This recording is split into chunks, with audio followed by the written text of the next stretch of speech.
the great dance number, Kiss Suye.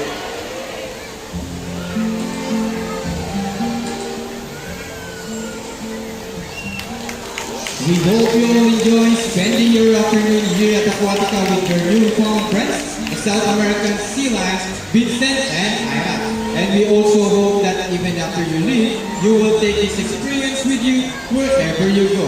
And remember, what we do here on land greatly affects our friends in the sea. Sea lions, like many marine animals, cannot survive a harsh wind environment. So let's keep our surroundings clean. Aside from pollution, there are many other threats to their survival all over the world, such as climate change and illegal hunting. You can learn more about this inside